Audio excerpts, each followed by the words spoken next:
Hola queridos oyentes, bienvenidos al Amanecer del Cine, bienvenidos a lo que será la Casa del Terror durante todo un mes. Sí señores, porque estamos en octubre y se hace necesario inaugurar la Spooky Season. Y vaya que la vamos a inaugurar con una excelente película, Bran. Una que tal vez no sea tan terrorífica, pero que representa perfectamente el significado de este mes. No te olvides, Joana, que también es todo un clásico, pero bueno, ya más adelante hablaremos un poco más de la película. Por ahora solo queda recordarles que nos sigan en Instagram, Facebook y TikTok para disfrutar de mucho más contenido escalofriante, desde recomendaciones hasta jueguitos. Los estaremos esperando con los brazos abiertos. Oigan, y ya que se están moviendo en redes, diríjanse a Spotify, YouTube, Apple Podcast o la plataforma desde la que nos escuchan y suscríbanse a nuestros canales. Antes de seguir, les advertimos que se preparen y estén muy atentos al análisis de hoy, porque explicará varios aspectos relacionados con el género del terror y los slash. Quédense con nosotros y sean bienvenidos una vez más a El Amanecer del Cine.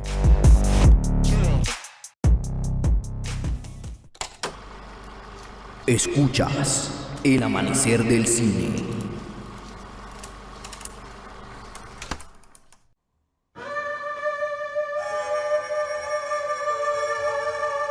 Amigos y amigas, debo confesar que estoy secuestrado. Entiendo la importancia de las películas de terror durante este mes, pero no es mi género favorito. Prácticamente me obligaron a estar. No intentes pedir ayuda, Abraham. Nadie te prestará atención. Más bien agradécenos por abrir tu mente. No le crean a Diego, él es malo en todo esto y somos sus víctimas. ¿Somos? No, Joana, tú también, no. Creí que estabas de nuestro lado. Y corte, excelente toma, chicos, se queda. Me encantó.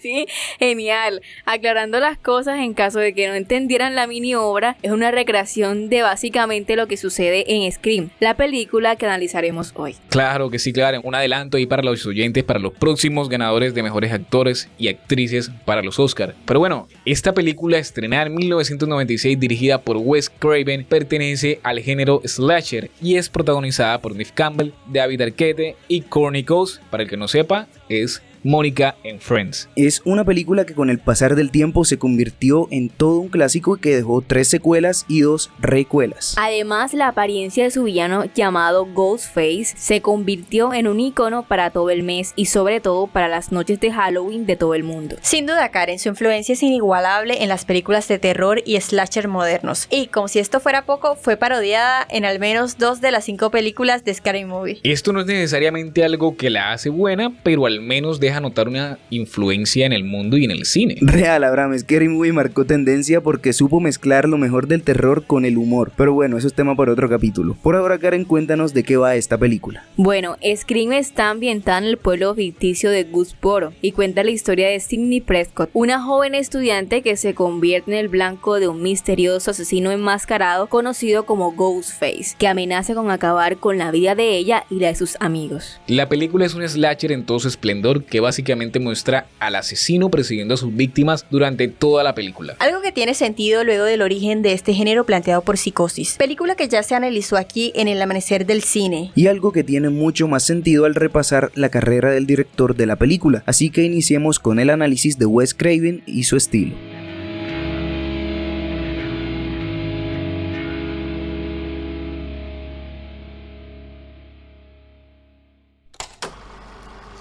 Dirección.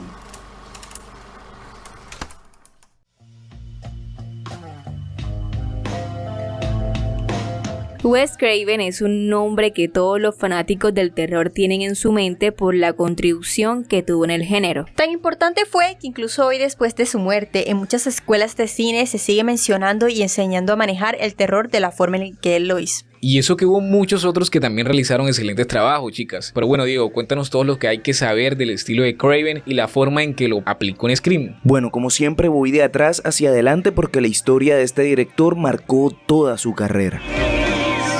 Desde su ópera prima en 1972, titulada La última casa a la izquierda, Craven mostró que podía romper esquemas al presentar una crudeza impactante, repleta de violencia, tortura, asesinato y elementos perturbadores, mientras introducía elementos de humor absurdo y surrealismo. Así hizo algunas películas más y luego se estancó, pero a pesar de esto, Craven encontró su retorno con el guión de Pesadilla en Elm Street, presentó y creó al icónico Freddy Krueger, pero ese es tema para otro capítulo porque la carrera de Craven recayó nuevamente hasta que al fin pudo marcar definitivamente la diferencia en una época de cambios en el cine, y esto fue en 1996 con Scream. Scream no solamente hizo renacer al género del slasher, sino que se convirtió en el referente para nuevas generaciones, lográndolo por medio de referencias a clásicos del cine de terror como Halloween, El Exorcista, Psicosis y El Silencio de los Corderos, estableciendo nuevos estándares en el cine de terror adolescente como técnicas de suspenso combinadas con, como ya comenté antes, crudeza, violencia y sobre todo humor absurdo.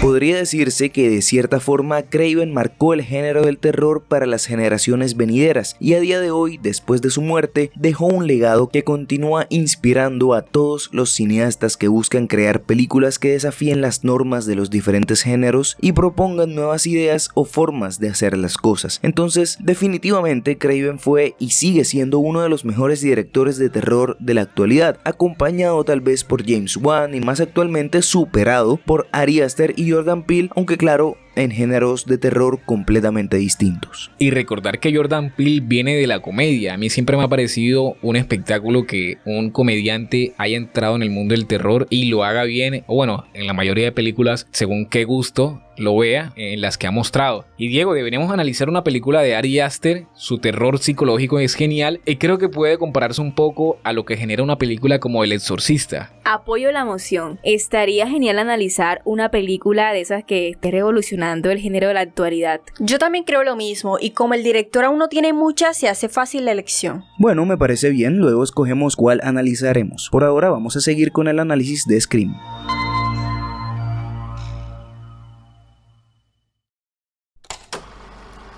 Guión y desarrollo de personaje.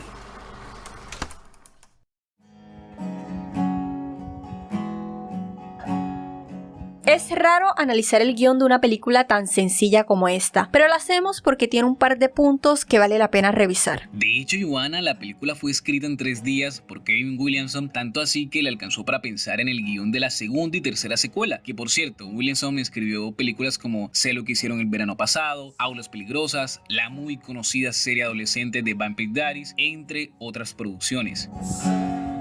El guión de Scream es tan ovacionado por ese mismo hecho de ser simple, pero que al mismo tiempo carga con una propuesta de hacer cine de terror, específicamente el slasher, ¿no? En ese sentido también hace las veces de crítico del mismo género, sabiendo que claro, Williamson es un ferviente fan del terror y lo vemos reflejado en cada acto de la película, donde nos encontramos referencias a slashers y a las reglas que suceden en estas mismas películas. Y es que Williamson nos presenta al asesino desde el inicio con una escena icónica donde no hay espacios para crearle atención, pues ya está creada desde las llamadas misteriosas a la primera víctima, que en otras películas veríamos una introducción a los personajes de las víctimas o al asesino. Y bueno, este asesino, Ghostface, no es más que otro humano igual de vulnerable físicamente como las víctimas.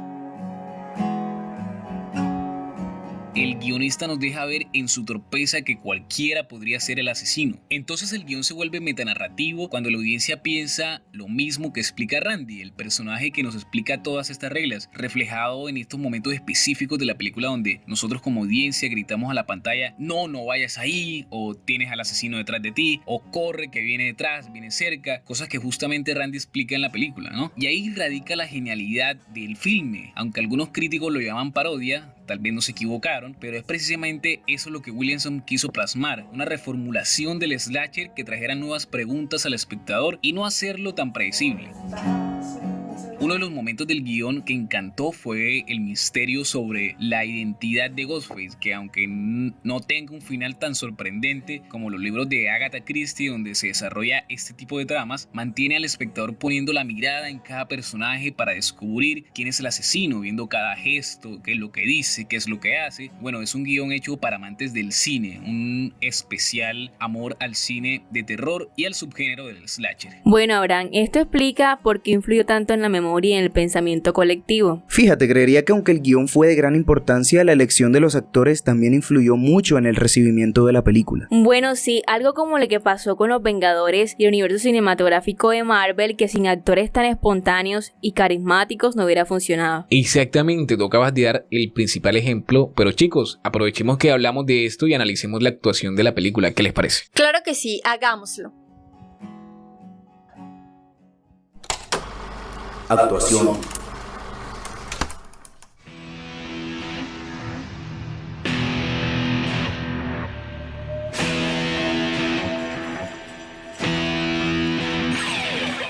Scream fue una película que le dio pie a toda una nueva generación de Scream Queens. Hace un año mencionamos a la hermosa Jamie Lee Curtis, quien se posicionó como la reina de los gritos en los 80, pero casi iniciando los 2000 su puesto se lo arrebataron las protagonistas de la película que analizamos hoy, Neve Campbell y Courtney Cox. Eso es muy cierto, Diego. Su reinado demoró unos 10 años hasta la incursión de Vera Farmiga y Patrick Wilson junto a James Wan. Pero bueno, de ellos hablaremos cuando analicemos El Conjuro. Pero ahora analicemos lo que hicieron Neve y Courtney en esta película. Hablando del filme, yo siento que las actuaciones están muy orientadas a un público joven, pero o sea, ¿qué podemos esperar de una película donde los protagonistas son adolescentes? No son precisamente adolescentes. Y con eso me refiero a que hay momentos en que los personajes parecen no tomarse en serio que están viviendo un hecho atroz, o sea, un cruel asesinato de una compañera. Pero claro, esto es por ponernos muy críticos, ya que todo eso obedece a la forma en cómo fue escrito el guión y que ya expliqué antes. Entonces encontramos varios arquetipos con los personajes, por ejemplo de Sidney, como la protagonista que huye y que sabe que sobrevive, y no sé por qué específicamente en esta película uno sabe que Sidney va a sobrevivir. Tenemos a Randy como el geek apasionado por las películas de terror y que nos explica sus reglas, ¿no? Que hace esa relación con la audiencia de, como ya lo habíamos dicho antes, como un poco de metanarrativa, ¿no? Nos incluye ahí a la audiencia. Tenemos luego a los misteriosos como Stuart y Billy, que en toda la película intentamos descubrir sus verdaderas intenciones. Y el personaje, por supuesto, de Courtney Cox, que siempre está cerca del grupo principal, ¿no? Este grupo que está rodeando a Sidney y al asesino y que siempre está ahí dispuesta a dar un apunte especial o a salvar el día. Es curioso cómo los papeles secundarios como el de Courtney hayan crecido tanto con el tiempo, llegando a ser la única actriz del reparto original en permanecer y más aún permanecer con vida en las recuelas. Exacto, son papeles que fueron creciendo no solo en su propia historia, sino en la aceptación del público para ellos, porque vamos, Gale, el personaje de Courtney, puede tener los mismos o incluso más fans que la propia Sidney. Y ni hablar de Dewey, estoy seguro que todos los fans de Scream pueden confirmar que fue la muerte más dolorosa de las recuelas, pero bueno, son las reglas de estas nuevas adaptaciones. Sí, incluso en las mismas películas las recuerdan constantemente, así que solo queda adaptarse y aceptar a las nuevas protagonistas, Melissa Barrera y Jenna Ortega. Puro talento latino y con un gran futuro. Y no solo en el cine, Diego, porque Melissa Barrera también es cantante. Lo sé, Abraham, lo sé, recuerda que soy fan de los musicales y que ella protagonizó la adaptación cinematográfica de In the Heights, la primera obra de Lin-Manuel Miranda. ¿Para cuándo otro mes de musicales, Diego? Oye, es cierto, ya se hace necesario analizar musicales nuevamente. Bueno, organicemos la agenda y luego la compartimos con el público, ¿les parece? Perfecto, claro que sí. Sí, ojalá que lleguen rápido. Ojalá, Abraham, pero bueno, a continuación vamos a cambiar de sección, pero no de tema, porque seguiremos hablando de la música y el diseño de sonido, pero en este caso, de la película.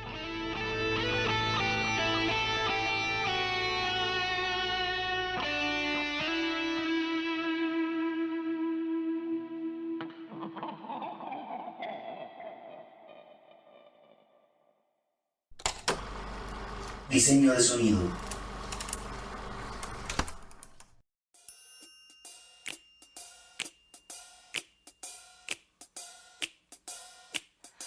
El rock y los sonidos de la cultura pop son los que predominan en el soundtrack y la banda sonora de Scream. Fue una combinación de elementos que le dieron mucha fuerza a su argumento y a lo que se veía en la película. La verdad sí, Diego. La música fue compuesta por Marco Beltrami, quien es conocido por su trabajo en películas de terror y ha contribuido significativamente a la atmósfera que se crea en estas películas. Beltrami se inspiró en películas anteriores, pero también buscó crear una partitura distintiva y memorable para Scream. La música de la película utiliza elementos típicos de películas de terror, como cuerdas tensas, coros sombríos y efectos de sonidos inquietantes, y fueron en total 171 canciones.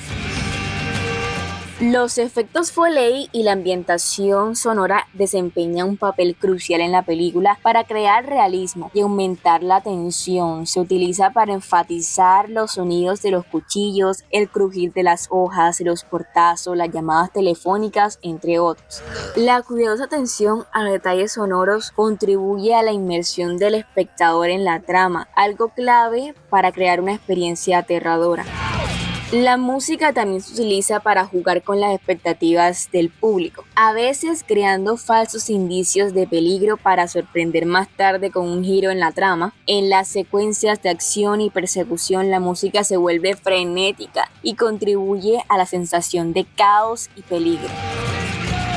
Para finalizar, quiero destacar el uso de la canción Red Right Hand, que da un tono perturbador a la película. Es una canción enigmática que habla de un individuo con una mano derecha roja, lo que sugiere un sentido de peligro. Además, esta canción después se convertiría en la banda sonora principal de la serie Peaky Blinders. Creo que lo mejor de todo es lo que mencionaste de que no parece música para una película de terror, porque así se rompió un esquema que venía desde hace mucho tiempo y se permitió una experimentación en muchas de las siguientes películas del género. Exacto, Johanna, pero sí hubo algo malo y fue que en la fotografía no se siguió el mismo patrón, porque después de la película todo volvió a como era antes, pero analicemos esa parte para lograr explicarlo mejor.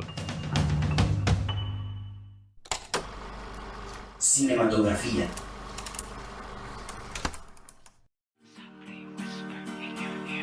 Bueno, ya Abraham nos dio una pequeña introducción, así que empecemos enseguida.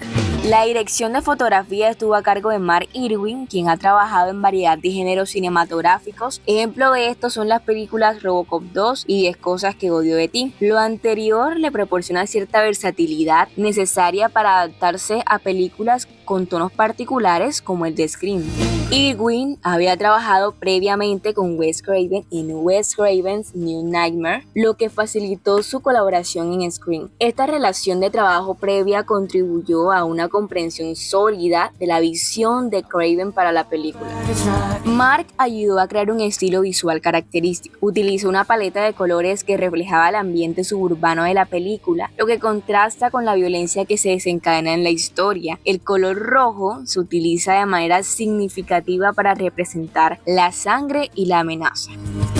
También jugó con la iluminación y las sombras. Los contrastes entre la oscuridad de la noche y la iluminación de las escenas interiores contribuyen a la creación de una atmósfera de suspenso. Se utiliza de manera efectiva para ocultar y revelar a los personajes y al asesino, generando momentos de sorpresa y misterio.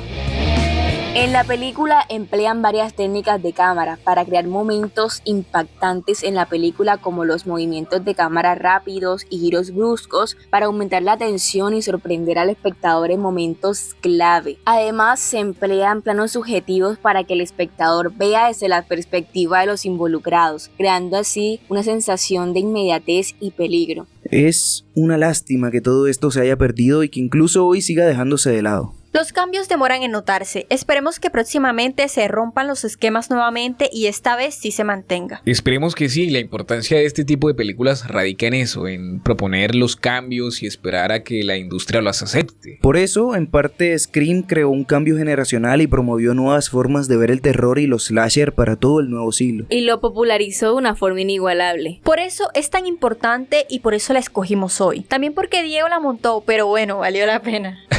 Un poquito nada más. Pero chicos, vamos finalizando el capítulo y revisemos los datos curiosos del rodaje caótico de esta película.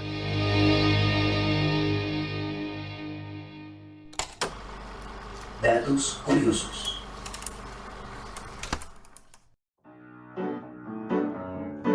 Bueno, hoy volvemos a llevar nuestro podcast a las redes sociales, así que si no nos siguen, nos pueden encontrar en Instagram, Facebook y TikTok como El Amanecer del Cine. Como bien saben, es el turno de revisar algunos datos curiosos de la película Scream, así que Johanna, cuéntanos cuáles son. Claro que sí, Karen. Número 1. Muchos de los diálogos en Scream eran improvisados. Por ejemplo, el diálogo de What's Your Favorite Scary Movie fue propuesto por uno de los actores secundarios. El director-productor Wes Craven dijo que quería que la película tuviera un tono irónico y autorreferencial y que eso se reflejara en el diálogo. Número 2. Wes Craven, Kevin Williamson y parte del equipo de producción se cruzaron con una caja de objetos viejos en una de las casas que consideraban utilizar para la película. Dentro de ella estaba la máscara que luego se convertiría en el rostro de la franquicia. Número 3. El personaje de Ghostface se inspiró en varias películas, incluyendo Halloween, Dazed and Confused y Tales from the Crypt. Además, se decidió que Ghostface usaría la voz de un hombre para darle un toque más aterrador. Y eso ha sido todo por hoy y ahora es momento de despedirnos.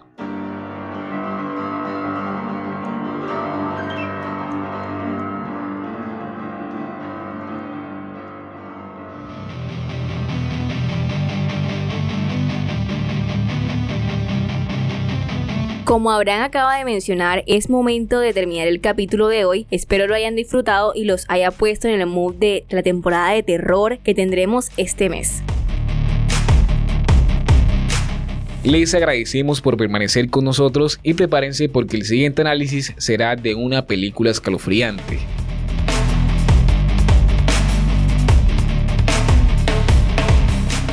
Manténganse atentos a nuestras publicaciones, lanzamientos y más. Y por supuesto no lo olviden, nosotros somos El Amanecer del Cine. Chao, chao.